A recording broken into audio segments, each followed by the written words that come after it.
ਪਿਛਲੇ ਸਾਲ ਦੇ ਅਖੀਰ ਦੇ ਵਿੱਚ ਸਦਰਨ ਕੈਲੀਫੋਰਨੀਆ ਦੇ ਕੁਝ ਬੰਦੇ ਜਿਹੜੇ ਫੜੇ ਗਏ ਸੀ,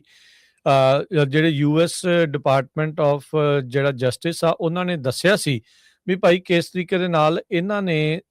ਇਹ ਕਹਿ ਲਓ ਵੀ ਸਾਜ਼ਿਸ਼ ਰਚ ਰਹੇ ਸੀ ਵੀ ਕੈਲੀਫੋਰਨੀਆ ਦੇ ਵੱਖ-ਵੱਖ ਹਿੱਸੇ ਵਿੱਚ ਨਵੇਂ ਸਾਲ ਦੇ ਉੱਤੇ ਬੰਬ ਧਮਾਕੇ ਜਿਹੜੇ ਉਹ ਕਰਨੇ ਆ, ਤੇ ਉਹ 4 ਜਣੇ ਉਦੋਂ ਉਹਨਾਂ ਨੇ ਫੜੇ ਸੀਗੇ। ਹੁਣ ਅੱਜ ਜਸਟਿਸ ਡਿਪਾਰਟਮੈਂਟ ਇਹ ਦੱਸ ਰਹੀ ਆ ਵੀ ਇੱਕ ਨਾਰਥ ਕੈਰੋਲੀਨਾ ਦਾ ਬੰਦਾ ਵੀ ਉਹਨਾਂ ਨੇ ਗ੍ਰਿਫਤਾਰ ਕੀਤਾ ਆ, ਤੇ ਉਹ ਵੀ ਕਹਿੰਦੇ ਵੀ ਇੱਕ ਸਾਜ਼ਿਸ਼ ਰਚ ਰਿਹਾ ਸੀਗਾ ਵੀ ਨਿਊ ਈਅਰ ਦੀ ਈਵ ਦੇ ਉੱਤੇ ਉਹ ਆਈਸਿਸ ਇਨਸਪਾਇਰਡ ਅਟੈਕ ਹੈਮਰਸ ਦੇ ਨਾਲ ਤੇ ਨਾਈਵਸ ਦੇ ਨਾਲ, ਚਾਕੂਆਂ ਦੇ ਨਾਲ ਉਹ ਕਰ ਸਕਦਾ ਹੈਗਾ ਆ। ਅਫਸੋਸ ਵਾਲੀ ਗੱਲ ਆ ਵੀ ਪਿਛਲੇ ਸਾਲ ਜਦੋਂ ਨਵਾਂ ਸਾਲ ਚੜ੍ਹਿਆ ਸੀ, ਨਿਊ ਆਰਲੀਨਸ ਦੇ ਵਿੱਚ ਇੱਕ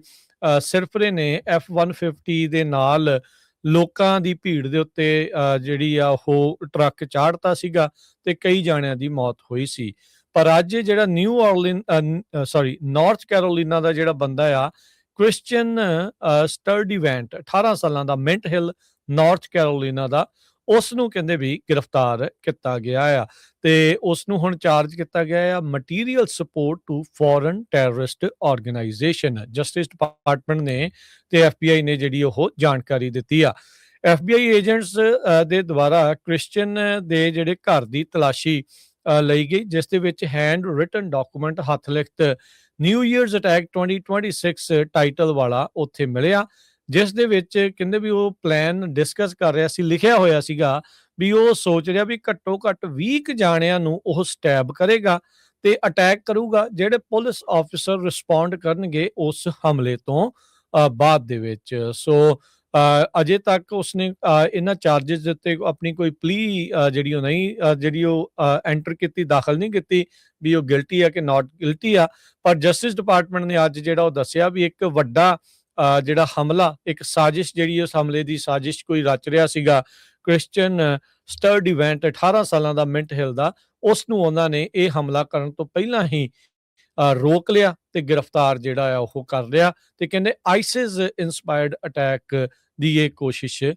ਕਰ ਰਿਹਾ ਸੀਗਾ। ਸੋ ਧੰਨਵਾਦ ਆ ਲਾ ਐਨਫੋਰਸਮੈਂਟ ਏਜੰਸੀਜ਼ ਦਾ, FBI ਦਾ, DOJ ਦਾ, ਜਿਨ੍ਹਾਂ ਨੇ ਅਜਿਹੇ ਜਿਹੜੇ ਸਿਰਫਰੇ ਨੂੰ ਅਜਿਹਾ ਹਮਲਾ ਕਰਨ ਤੋਂ ਪਹਿਲਾਂ ਹੀ ਜਿਹੜਾ ਡੱਕ ਲਿਆ ਹੈਗਾ। ਜੀ, ਅਗਲੀ ਖਬਰ ਲਾਸ ਐਂਜਲਸ ਤੋਂ ਆ ਰਹੀ ਹੈ। ਲਾਸ ਐਂਜਲਸ ਦੇ ਜਿਹੜੇ ਬੀਚ ਆ ਉੱਥੇ ਉਹਨਾਂ ਲੋਕਾਂ ਨੂੰ ਜੋ ਹੁਣ ਛੁੱਟੀਆਂ ਆ, ਕਈਆਂ ਨੂੰ ਹਜੇ ਵੀ ਅੱਜ ਛੁੱਟੀਆਂ ਲਈਆਂ, ਲੌਂਗ ਵੀਕਐਂਡ ਲਿਆ, ਸੋ ਘੁੰਮਣ ਜਾ ਰਿਹਾ, ਉਹਨਾਂ ਲੋਕਾਂ ਨੂੰ ਕਿਹਾ ਵੀ ਉਹ ਬੀਚਸ ਤੋਂ ਬਚ ਕੇ ਰਹੋ, ਕਿਉਂਕਿ ਪਿਛਲੇ 2 ਦਿਨਾਂ ਦੇ ਵਿੱਚ ਮੀਂਹ ਬਹੁਤ ਪਿਆ ਸੀ ਤੇ ਫਲੱਡਿੰਗ ਹੋਈ ਸੀ ਤੇ ਕਾਫੀ ਜ਼ਿਆਦਾ ਜਿਹੜਾ ਪਾਣੀ ਵੀ ਗੰਦਾ ਹੋਇਆ, ਕੰਟੈਮੀਨੇਸ਼ਨ ਕਾਫੀ ਆਈ ਆ ਰੇਨਫਾਲ ਦੇ ਨਾਲ, ਬੈਕਟੀਰੀਆ ਟਰੈਸ਼ ਇਕੱਠੀ ਹੋਈ ਆ, ਕੈਮੀਕਲਸ,